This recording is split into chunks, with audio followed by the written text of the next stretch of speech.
Hey everybody, it's Romania Black, and we are on episode 5 of Vinland Saga. Last episode it was rough.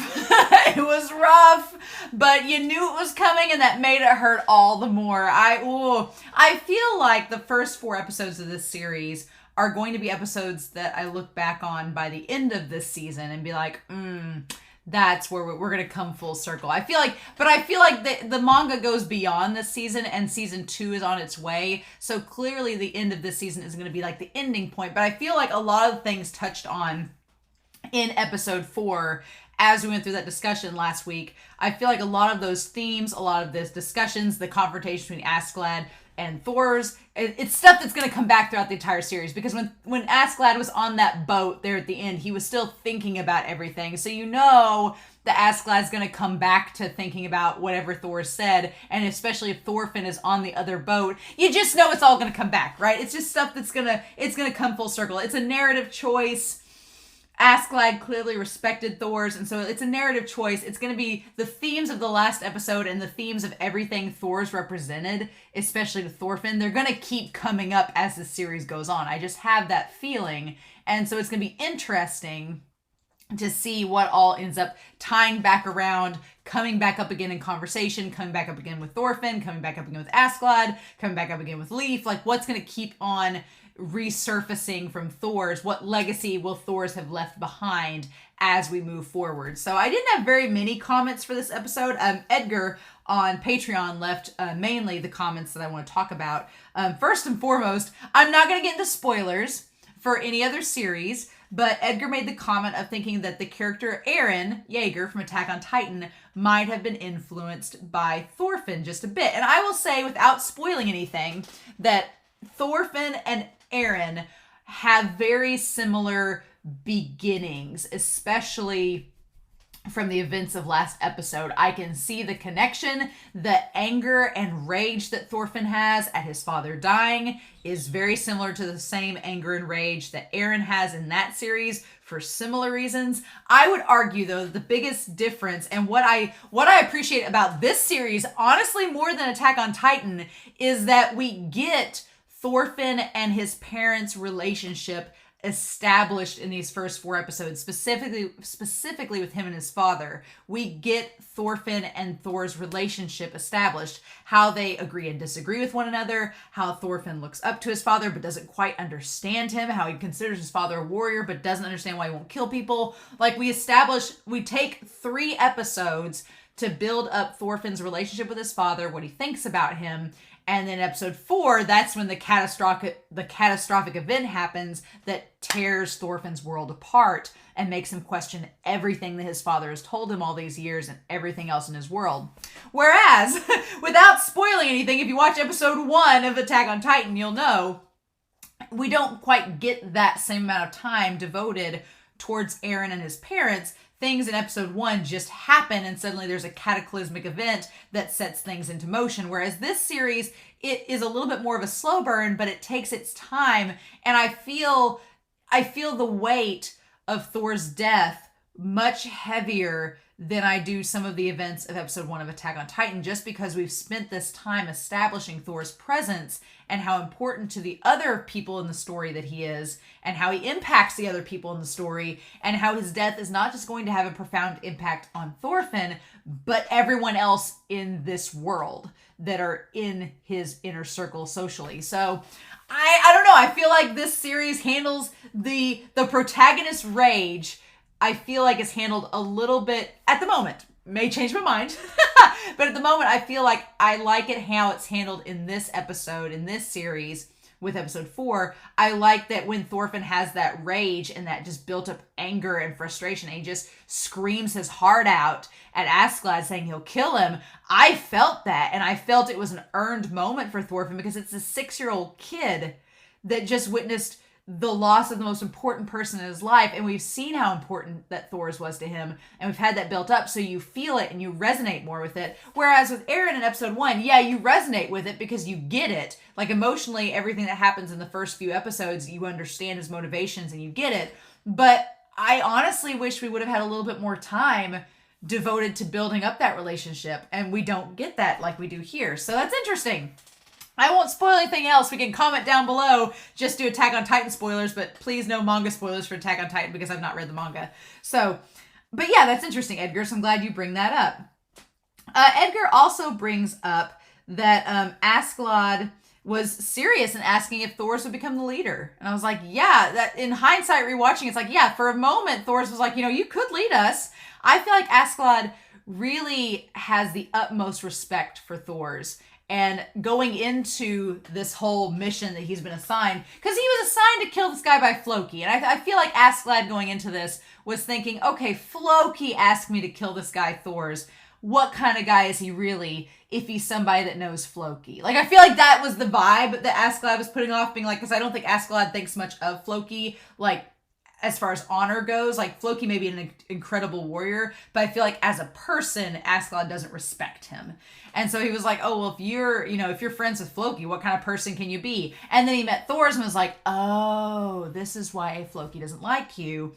This is the type of person you are. And so I feel like Askeladd was kind of mad because he was like, damn it, you're really good. You could be a leader. You're a true warrior. You could lead us all to victory in battle, but I've been hired to kill you. Isn't that the shittiest thing? But he goes through with it because that's his job. And he has to save face and keep up the front for his men. Like you do.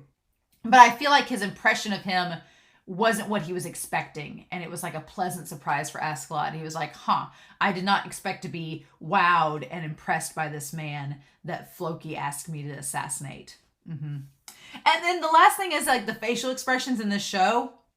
Edgar pointed out how the facial expressions are so telling. Yeah, it's so great. The way that it's animated is just the littlest minute things, especially Askeladd in the last episode. You could just see like this myriad of expressions go through his face throughout the entire episode. Like just the little subtle things with his eyes and his eyebrows and like his mouth and like him pursing his lips. Like just the littlest thing was like a whole nuanced new emotion surfacing. And it was really, really good. So I liked it a lot. I feel for Thorfinn. My heart goes out to this 6-year-old child that's just been dealt this huge crushing blow and is filled with so much hatred and rage at Askeladd and at himself for not being able to save his father. And here's the thing, too. This is the other, before we start this episode, the other difference between Attack on Titan and this series is that in Attack on Titan, this isn't a spoiler, but you start out with Eren and he has Mikasa and Armin with him, his two best friends. And that's where it starts out. And a lot of Eren's rage is kind of tapered and anchored by his relationship with Mikasa and Armin. Whereas in this series, Thorfinn doesn't have a Mikasa or Armin. He doesn't have a friend to tether or anchor him down and to help him channel those emotions. They're not there. Leaf was maybe the closest thing to it, and he's not there. So you're basically dealing with, okay, what if Eren had just been allowed to let his rage just go unchecked? That's what we're dealing with Thorfinn. What if Eren was 4 years younger and had his rage and emotions totally uninhibited? That's Thorfinn. So I don't know what to think about that. I feel like it's going to be the ongoing thing of how Thorfinn grows and develops in this series based on who he interacts with. And I'm like, I want him to just get what his father's trying to tell him. But it's a 6-year-old kid, and his father's death has seemingly proved his teachings wrong in Thorfinn's eyes. So it's going to be interesting to see how this all plays out. But we've wasted enough time. I've wasted 10 minutes. Let's go ahead and start this episode and see what ends up happening. So we're going to start episode 5 of Vinland Saga. And we're going to do that here in 3, 2, 1, and let's go.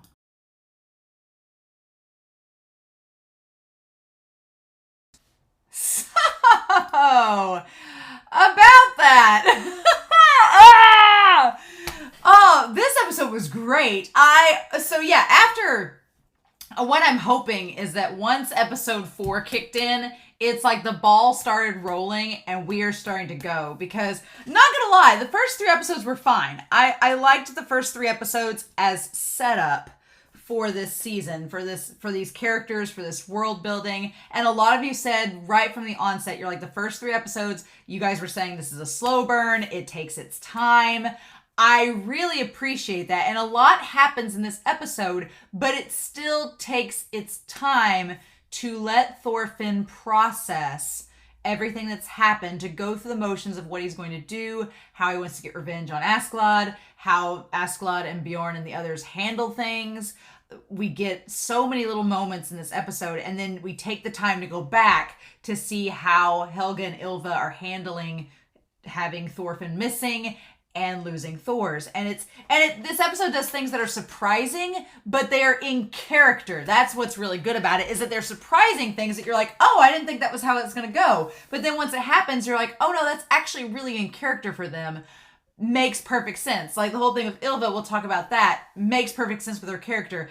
Askeladd is so intriguing. He may be my favorite character in this whole series so far, because he's so layered, and you can kind of read, here's the thing, you can kind of read Askeladd. I feel like you can read him enough to kind of get to get his character enough, but there's still so many layers we haven't peeled back yet about him that's exciting and intriguing. But Thorfinn, my dude, this kid, the whole time I was watching this episode, I kept thinking, he's 6 years old. This is a kindergartner. You're asking a kindergartner to fend for himself. Okay, out in the world. I can think of some adults that wouldn't be able to survive out in the world like this, but he manages. All I could think of when he was struggling to survive with the rabbit and everything, I kept thinking of Grave of the Fireflies, if you've ever seen that movie, and I kept thinking of Setsuko, and I was just like, man, if Setsuko knew how to kill a bunny, if Setsuko and her brother knew how to kill a rabbit, things would have been different.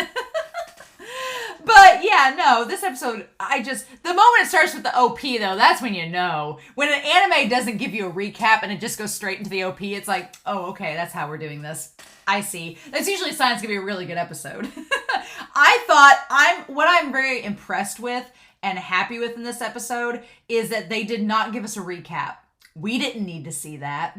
We already know Thors died. We saw that heartbreak in the last episode. We did not need it repeated for us. Thank you. So that was good to know. Good to see. Glad we didn't have to go through that again. But yeah, it's very curious, right?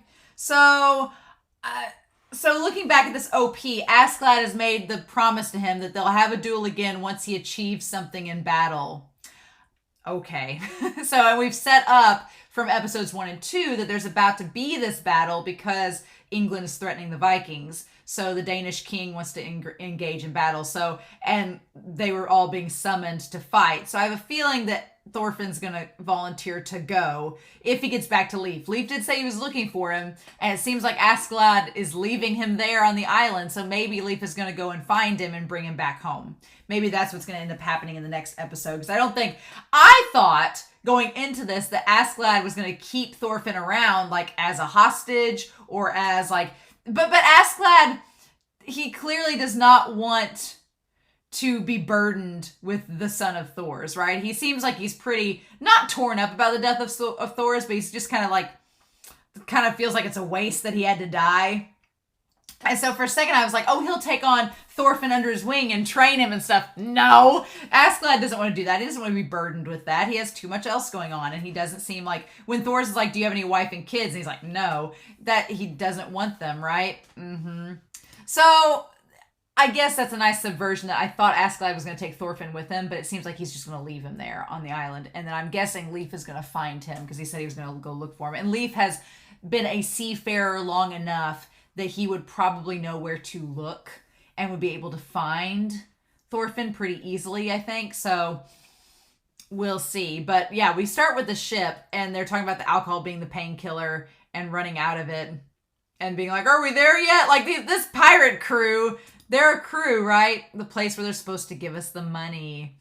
And I like to ask, Askeladd's like, we're almost there, shut up. He's like the parent on the road trip that's like, shut up, we're almost there. Eat your chicken nuggets and be satisfied. And then we cut back to Thorfinn on the boat by himself, starving to death. I love that this is called, the episode being called The Troll's Son is perfect. It's all about Thorfinn dealing with the aftermath of his dad's death and being thrust into this world that this 6-year-old kid didn't think he was going to deal with.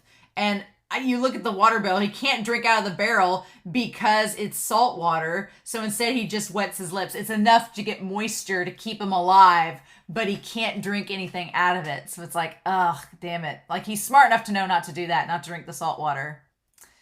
And then, and I like the way they animated him. Like, he's got the bags under his eyes. He's clearly dying. He's starving. I'm glad it's like a common trope that when people are starving and they get to actual fresh water and actually drink it and then they die. I was like, don't you kick the bucket, little Thorfinn. Nuh-uh. And so then they go to this village. So it's vicinity of Humber River, England. Okay, so they are in England. Who's going to watch the ships? Askeladd says, here's the thing though. Askeladd says they're here to rest our bones.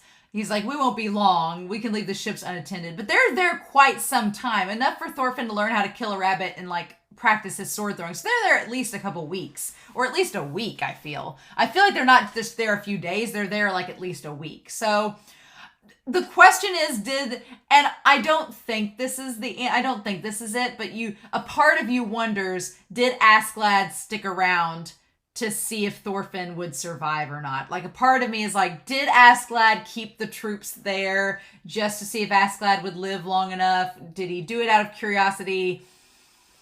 You could say no, they did it to pillage the village and just to, like, go on a hiatus and wait till the money got there. You could say that, but there's like a little teensy part of me that's like, did he want to stick around and see if Thorfinn would live? And then the other part of me is like, no, logically they just wanted to pillage the village and wait till the money arrived. Yeah. And he's like, who's going to bother our boats? We're between the boats and them, so, But yeah.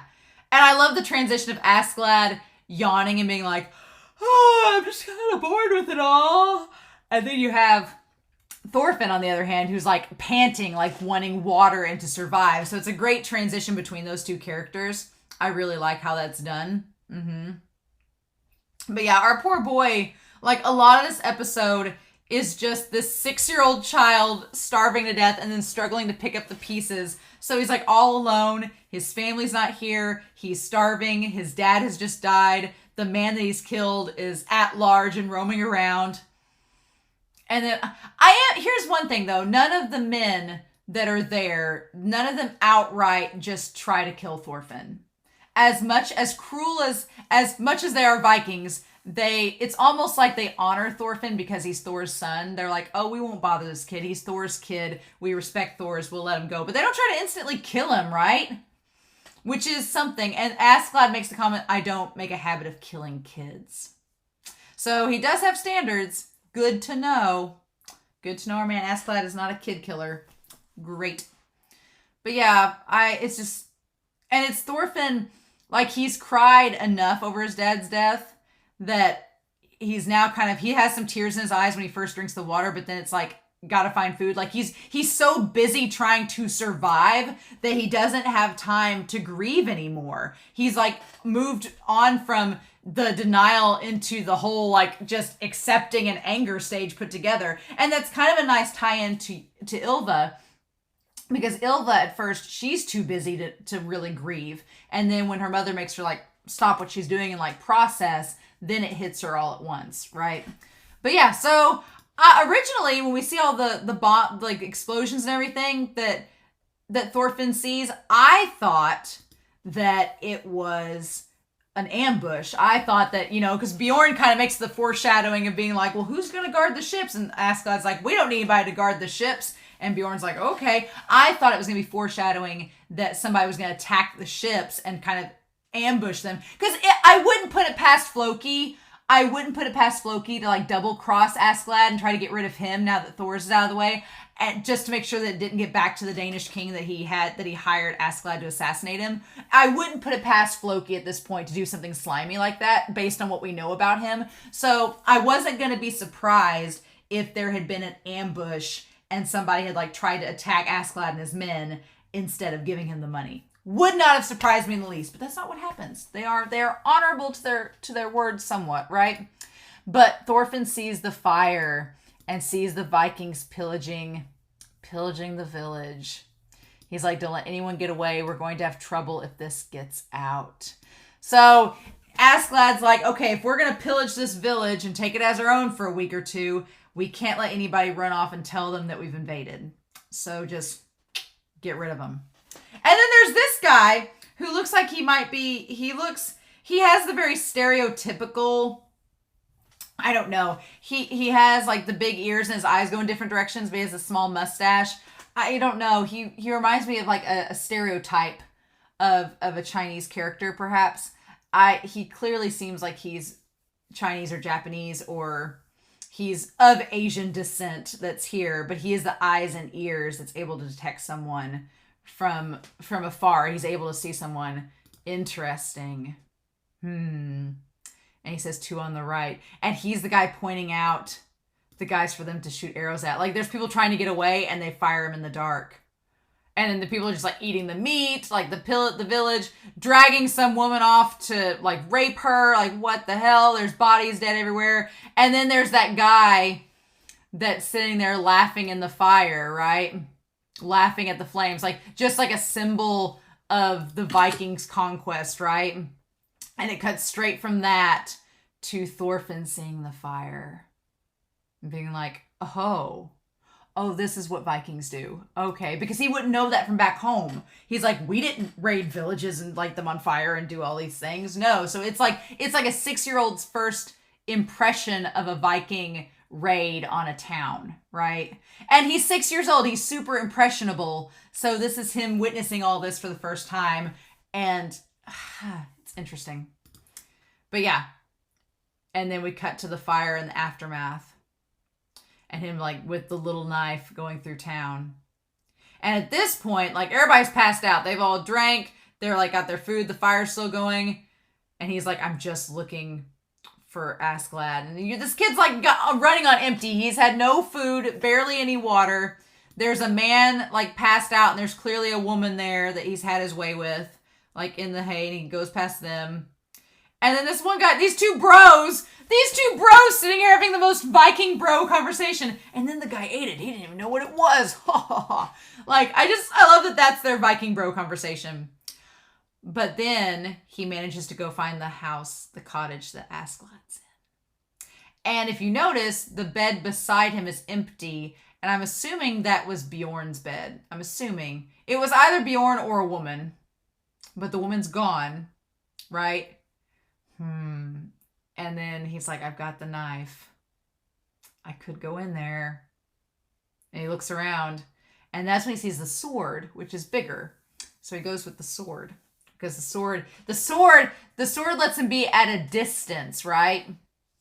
And the sword lets him be at a distance where he can strike from farther away if he needs to. And when he sneaks up behind Askeladd, his eyes are closed. He does not look like he's been awake the whole time. But you could just hear this little kid breathing, and it's like, that's gonna wake him up. But again, Thorfinn is 6. He's a kindergartner, so he wouldn't know to breathe shallow or to like to breathe quietly. He wouldn't know that. So it's like a little kid deciding if he's gonna take his life or not. I thought, and see, Bjorn's not in the bed next to him. Like, that bed's empty. I thought he was going to swing. I thought that Thorfinn was going to swing. And I thought that Askeladd was going to catch his arm or catch the blade and stop him. That's what I thought was going to happen. I was fully prepared for it. I was like, he's going to swing the blade. But he is his father's son. And that would be cowardly to stab a man in the back while he's sleeping. That's not the warrior's way, right?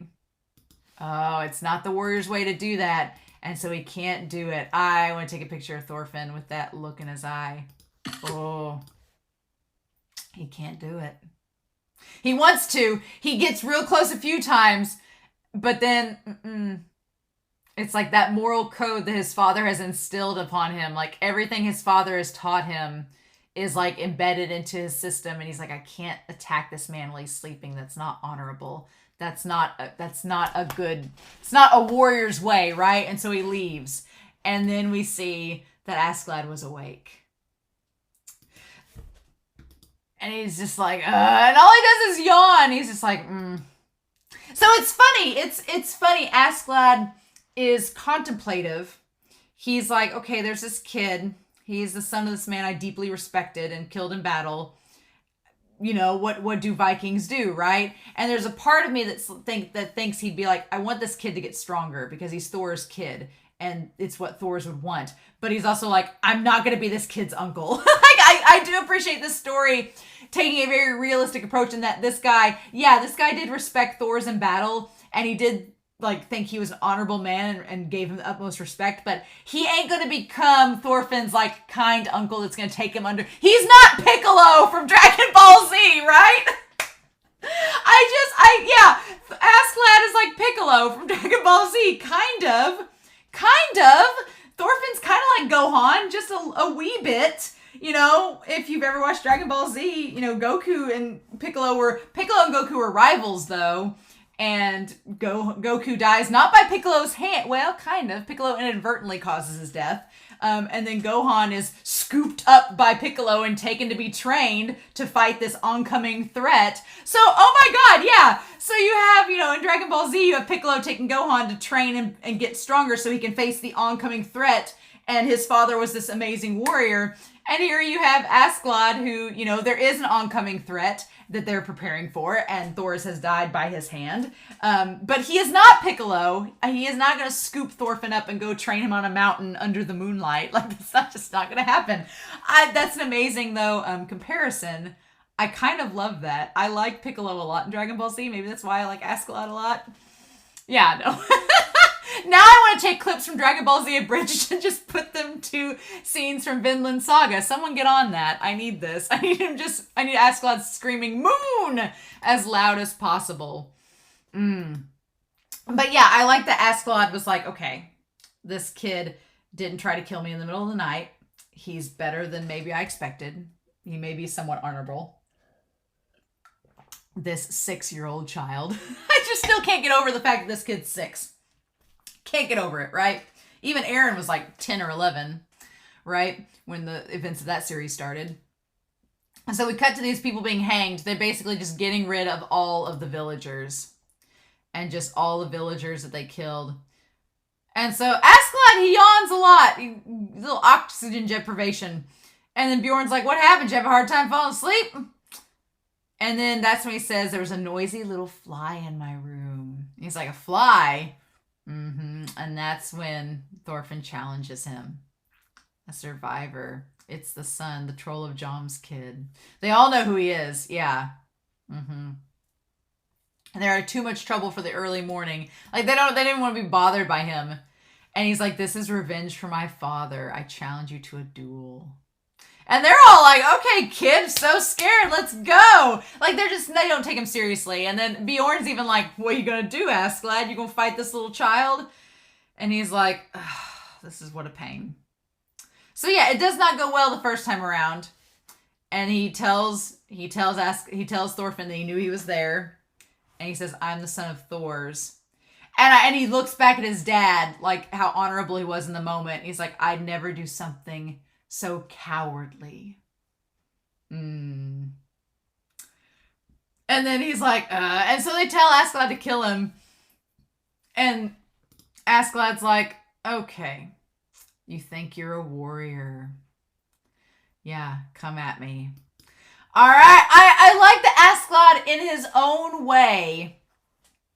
In his own way, he is trying to do right by Thors with this kid, with Thorfinn. And be like, okay, you want to be a warrior? All right, you think you know what it's about? Then fine, then fight me. And just beats the snot out of him. Just like kicks the tar out of this kid. Like, nope. And just being like, don't let that... And here's the thing where he says, don't let that sword swing you around. Right? When he says that to him. It's the funniest thing because I'm watching... He's like, you can't let your sword swing you around like that. Like, it's the tiniest little piece of advice. He's like, here's what you need to know. Don't let your sword swing you around. And Thorfinn remembers it later on with the wolf, right? He remembers it with the wolf. And I'm watching Ace of the Diamond at the same time that I'm watching this show. And in Ace of the Diamond, there's a character in that series. And I won't spoil who it is because it's kind of like later on in the series. But that character has a coach that he does not like. Like someone that's a mentor to him that he does not appreciate or like at all. But that mentor gives him really good advice. And so even though this character doesn't like that mentor and thinks and wants him out of his life, what he kind of gets mad because he's like, damn it, I hate this person. They're not a good person, but the advice they give has molded me and made me who I am, and I can't hate him for it. So it kind of reminded me a lot of this moment here where Askeladd gives him the advice about don't let the sword swing you around, and then Thorfinn uses it later on. And Thorfinn seems kind of resentful. He's like, that stupid old man, I'm going to take what he says and use it, but he needs to survive. So it's like, And again, the expressions in this episode, there are many times where Askeladd, I just want to look at his face because he looks at Thorfinn and you see these expressions like he's thinking, but we as the audience don't know what he's thinking. You can just see him looking at Thorfinn being like, Like you can tell the wheels are turning and he's having an inner monologue while all these other guys are talking around him. And I feel like at some point later on in this series, we will come back to these earlier moments, maybe, and see what Askeladd was thinking about Thorfinn. Like, we'll come back and see what he was thinking at the start. Like, I feel like he's going to come back and tell us as the audience what he was thinking during that time. I could be wrong. Maybe he won't. Maybe we'll never know what he was thinking. But I feel like he decides to spare him. Mm-hmm. And that's when these guys come to pay them the money. And Askeladd's waiting for them. Mm-hmm. So he's like, we confirmed it. Yep, here's your money. So they had to confirm that they did kill Thors and it was by his hand. Mm-hmm. And I love this scene too because he gives him the money. He's like, oh, gee, thanks. Cool. It's like, thank you very much. And they like, see, and he says, oh, say thanks to Floki for me. Gave me your money. And yeah, at this point, they're just, at least I will give the Vikings this. I will give Askeladd's group this. You know, they murdered all these people, but they at least buried the bodies. They had to dig the holes. I mean, they've dug a pit there to bury them. So they're the most respectful Vikings, I guess, if you pillage and plunder a village. I mean, they killed them all, but at least they didn't just leave them in the cottages to rot. They actually buried them. I mean, it could be worse, I suppose. I guess that's a positive in all of this. They took the time to bury them. He's like, I can't get too friendly with the villagers. And so this one guy says, I have a message for you. He's like, oh, message? How was Thor's final moment? And God, I love that expression. I'll get a picture of that. I love that expression. But what I love about this scene is that Askeladd, when he thinks about the final moments with Thors, I love that he doesn't dignify Floki with knowing, right? I feel like there's a part of Askeladd being like, wow, you had me go kill this amazing warrior, this amazing individual, and you have the gall to ask how was his final moments? Like you weren't there. You were too cowardly to fight him yourself, but you want me to tell you all the juicy details. Like, I love Askeladd's character in this moment being like, it was just a death. It was nothing special. It was just a job. I love that. I love that he's like, I'm not going to dignify you with any gossip, with any juicy details. And he thinks about it for a second. He's like, it was nothing special. He just died a normal death. I love it. I appreciate Askeladd's character for that because he knows what type of person Thors is, and he knows what type of person that Floki is. And he's like, you don't get the benefit of hearing that. I love it. As we cut to Thorfinn lying on the ground with his sword still stuck in the wood. And of course, these guys are like sitting here eating these pork chops, these ribeyes. They look like pork chops though. And of course, there's Thorfinn. He's like, oh, you're still alive? And again, the Vikings, they're kind of like, you know, like what a real pirate crew would be out. They're not necessarily like just twisted and cruel. If they're twisted and cruel, they'd torture the kid and kill him. But no, they even like, they're like, you look terrible. You want some? And yeah, granted, they tossed him a bone, but they tossed him a bone. I mean, I guess like it's not healthy to deprive yourself. And then, of course, Thorfinn's proud, and so he runs away. And they're like, what's wrong with him? They're like, we're just trying to help. And then, of course, he tries to catch a rabbit, and he can't because he needs to eat, but... And I love that Thorfinn, he's just lamenting. He's like, I just can't do anything. And he tries to gather up, are they mushrooms? Yeah, they look like they're little button mushrooms or pieces of it. But it's like, no, it's not edible. It's not good. And he like instantly spits it out. Like, nope. And so then he goes back to the kettle later on and eats like the leftover bones and stuff. Like, I love that we get this visualization of Thorfinn like literally starting from the ground up, like this kid picking the bones and eating like the leftover raw meat off the bones, and then slowly working his way up to killing the rabbit, to doing all of that. I like it a lot. It's a really good, and he cries saying "damn it" as he does it, because he's like, I can't do anything else. I'm too weak. I have to resort to this. This 6-year-old child.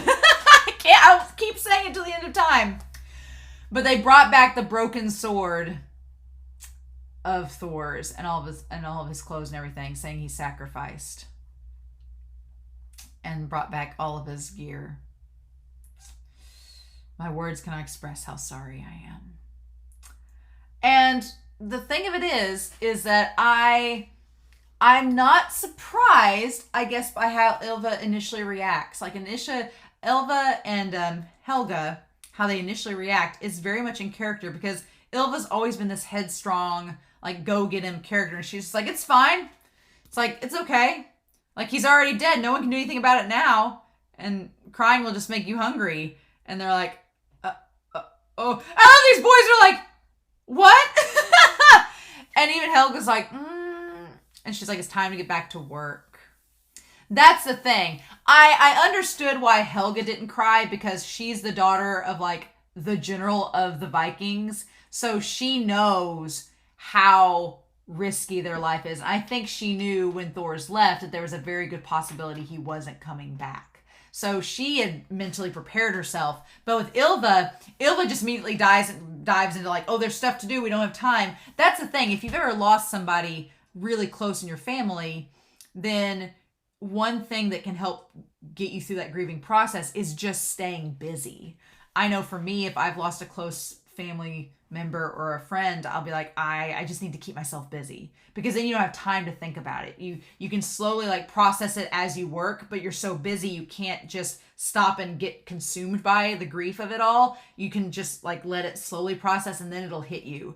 And that's exactly what happens with Ylva. She's like, nope, got work to do. Can't process it now. It's fine. He's already dead. You knew he was going to die when we left, so it's fine.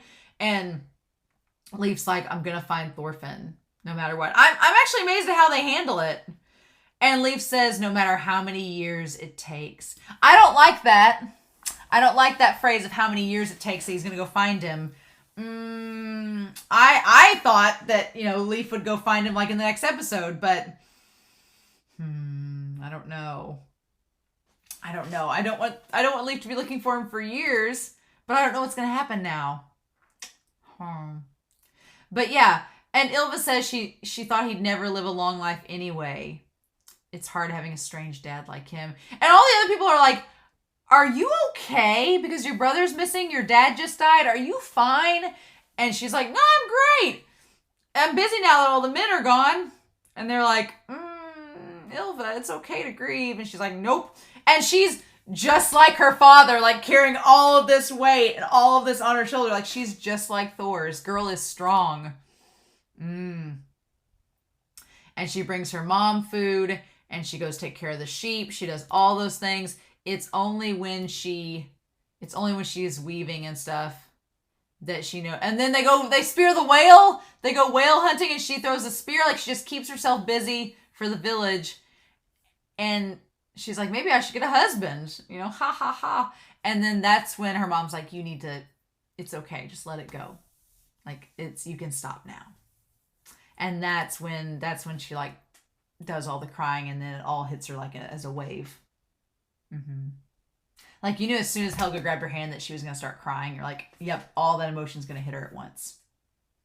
It's so relatable, Ylva's reaction. It's so relatable, and it's so interesting, like the difference between how she reacts and how Helga reacts and how Thorfinn reacts, right? Because it's very interesting, because Helga we don't see cry at all, but it's like she already was expecting things, and she knew that this was a possibility, and she's used to the Viking way, so she wasn't crying, but she's sad, but she was kind of expecting this to happen. And then Ylva is mature enough and old enough to expect that it was going to happen too, but she tries to busy herself to take her mind off of it, and then it all hits her at once. And then Thorfinn, being a 6-year-old child, it just freaks out and is like, what is this? And it all just comes crashing down. So it's that difference of maturity and understanding Viking culture that is an emphasis on how they react to grief and how they react to Thor's death, right? It's very, very interesting, and I like how it's done in this. I like that it's not this sob fest. It's just a quiet moment where Helga holds her daughter and is able to like comfort her and grieve with her. Yep, and then we cut back to Thorfinn training with the sword and saying that he's gonna kill Askeladd. No matter what. If this whole series is just going to build up to Askeladd and Thorfinn having another duel, I'm fine with that. If this whole series is just going to build up to Thorfinn doing something on the battlefield that will earn him the right to duel against Askeladd again, I'm okay with that. That sounds great to me. I can do that. So Bjorn shows up with the mushrooms to get the mushrooms because he'll need those in battle. It's the funniest thing. Like, again, Bjorn, they all respected his dad. And so they're like letting this kid like, hey, you got used to using a sword? I wonder if Bjorn's seen him practice, if they've like seen him as they've been going through the forest. And Thorfinn's like, it's your fault. He's like, it's your fault. You used me as a shield. That's why that's why he died. And he calls him a coward. And Bjorn he's like, your father was really strong, but he was naive. That's all there is to it. Yeah.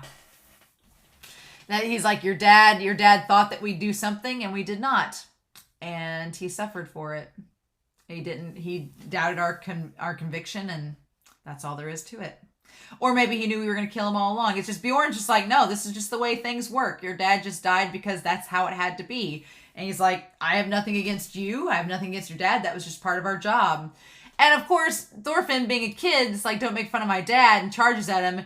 And Bjorn's like, get back. just shoves him away. And doesn't say anything. He just gets the mushrooms and goes. He says, you're just weak. He says, your dad was naive and you're just weak. And poor Thorfinn. He's like, he's trying, but he's literally a literal child. Like, what is he supposed to do? Ugh. So instead, and I like that Askeladd is out here drinking at the edge of the hillside, and Bjorn's like, I ran into that kid in the forest. And they're like, oh, he's still alive? Everybody's like, he's still making it? And then Bjorn says the blood of the troll of Jom runs through his veins. He's not going to die that easily. And Askeladd doesn't say anything. He says, like father, like son. And maybe he's hoping that Thorfinn will become like Thors. Maybe he hopes that Thorfinn will become a leader and become someone just like his father. Again, there's that Piccolo vibe of Askeladd being like, okay, kid, go make something of yourself and then I'll fight you. Like, prove yourself. You know, get the experience that your dad had. And so then, yeah, I like that Thorfinn's figured out how to, like, scrape the inside of the bone, the marrow and everything to try to eat it. And that's when the wolf shows up. And the way that they animated the wolf fight is very realistic. It wasn't, again, this show is so realistic. It wasn't like this snarling, drooling, like foamy mouth wolf that's like charging. No, it's very realistic. The wolf would stalk its way around and then come at him at the end to do like a quick hit. And that's when Thorfinn uses the knife to slit its throat. It was very realistic. It was just like what you would imagine happening. And the wolf reacts to the sword and the fire and everything realistically. It's really good. But Thorfinn, he goes straight for its throat, right? And then like cuts that artery and it dies. And that's like the first thing he's ever killed, right? Yeah. And then it just collapses. The wolf does. And I love that visual of him looking down and there's just like the blood all over his hands. And that's the first thing he killed was a wolf. But yeah, he starts throwing the sword, practicing it with the bucket, figuring out how to kill the rabbit. And then I like that the knife throwing thing will come back later when he fights Askeladd a second time. I like that it'll come back around. And then, yeah, Just sleeping by the fire with his sword, with his little knife. And he thinks he's good enough to kill the rabbit and the goat. And I love that you have him looking into the fire and then you have the birds flying overhead, the transition. It's really great. But yeah, the Vikings are all finally getting their ship ready. They stayed there for a long time and now they're getting ready to leave. And what a comfortable village that we pillaged and took for our own. We killed everyone here and made it our own village, but what a comfortable place. It's like what an Airbnb. We'll give them a 5-star review. And then the one guy looks to Askeladd and says, someone's coming. I like that Askeladd's cautious enough to be like, okay, while we're gathering up all the stuff, I need you to make sure that nobody is trying to sneak up on us. And that's when we get Thorfinn. And I love everybody's like, he's still alive? And Thorfinn and Askeladd's like, oh, this kid, you're still here, huh? I just love how amazed they are. And he's like, I'm Thor's son, Thorfinn. In the name of Odin the Almighty, I challenge you to a duel. I love it. I love it. And everybody's like, you're so annoying. You're pretty brave. Oh, and they're like, oh, do it, Askeladd, accept the duel. Come on, fight this kid. And Bjorn's like, it's decided. He's like, it's the leader's job to meet his men's expectations. Yeah, so that ties back to the last episode and Askeladd being like, oh, I can't let you be the leader. My men would be mad at me. It's my job to meet up to their expectations. Yeah, I like that Bjorn's like, just do it. You know. And then, of course, everybody's just having a fight. And the duel goes exactly about like how you'd expect it. Like, he puts up a good fight for a 6-year-old child. But Askeladd treats it I like that Askeladd treats it seriously. He at least dignifies this kid who's taking this very seriously with being serious himself. I like Askeladd for that. Yeah. It's funny. It's so funny because Askeladd is, again, he seems like he has these he has these ideals and these principles about him, but at the same time, he's a scoundrel. So he's a mercenary and he's a scoundrel, but at the same time, he has these standards and respect for people and for this like code of ethics these Vikings live by. It's fascinating. It's interesting to see him. And he's just kind of like, whatever, I'm done fighting you, and just kicks Thorfinn away. I do love him throwing the knife at the end, though. I do love that. And he tells him, he's like, are you finished? How boring. Get up. This is a duel. And then they're like, and Bjorn's like, oh, I think he's going to die. You might as well leave him alone. He's like, what's wrong? You're the one who told me to kill him. And that's when he grabs the knife and throws it at him. I love that. I want to get that shot right there as he's throwing it. That's a really good shot there. The angle of it. Yeah. It's like, oof. It doesn't work, but it looks really good. And him blocking it away like, And then, yeah. And it's far enough away that there's no way Thorfinn could get it without being like wide open. There's no way. And Thorfinn knows it. He doesn't cry, though. He doesn't cry. He holds it together. I thought he was gonna cry, but he holds it together enough for Askeladd to say that's enough. Yep, he's like, I don't enjoy killing kids. And he's like, why? What do you mean? And he says, I'm busy. I've got Viking stuff to do. He's like, I'm too busy to take you on as an apprentice. No. And so at that point, Askeladd has the knife in his hand. He's like, you're a persistent kid. And I love that he looks at it. He's like, it's not over till I kill you. And the way he could have thrown it and killed him. But no, that's not his way. And then he throws the sword back at him and it sticks in the ground right in front of him. He says, try achieving something great on the battlefield. You're a Viking, right? I love that. He's like, then I'll reward you with a duel. He's like, it's in your blood, kid. You're a Viking, so prove it. Prove your worth. And if you do something great, I'll fight you again. But only if you've done that. And of course, Thorfinn, being a child, is like, oh, so that's a promise? He's like, yes, a pinky promise between warriors. I like that he acknowledges Thorfinn could be a warrior. I like that. He's like, you got the spirit, kid. You just gotta take time and cultivate it. Mm-hmm. And then Bjorn's like, what? We going? He's like, I'll achieve something in no time. And then you'll die by my hands. Oh, I love it. And then we have like the light shining on him. Oh, that's so good. So good. I'm gonna get a shot of him at the end with the light shining on him. It keeps going back. I want to catch it right there. But that's such a good ending. That's a great shot of him. I love it. I'm gonna get that. Yeah. What a good episode.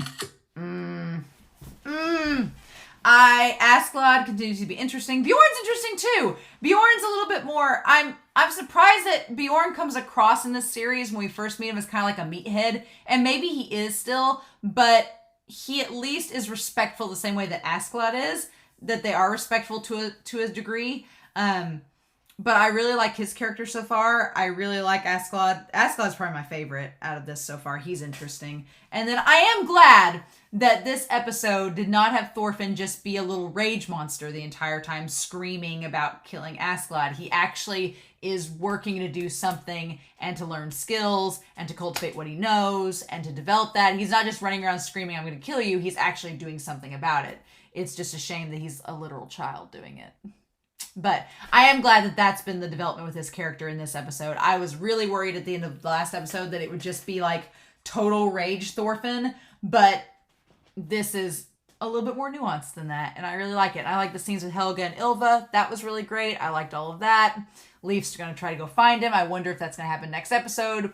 We don't know, but it's really good. So I really enjoyed this episode a lot, and I'm very curious now to see what's going to happen next, to see if he follows Askeladd, if he stays on the island, like what's going to happen. But I'm also curious to know your thoughts down below. Please no spoilers.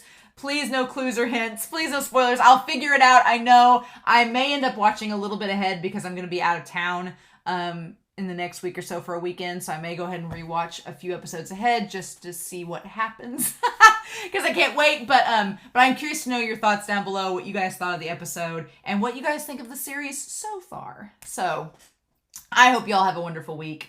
Please stay safe, take care, and yeah, I'll be back next week with episode 6 of Vinland Saga. Bye.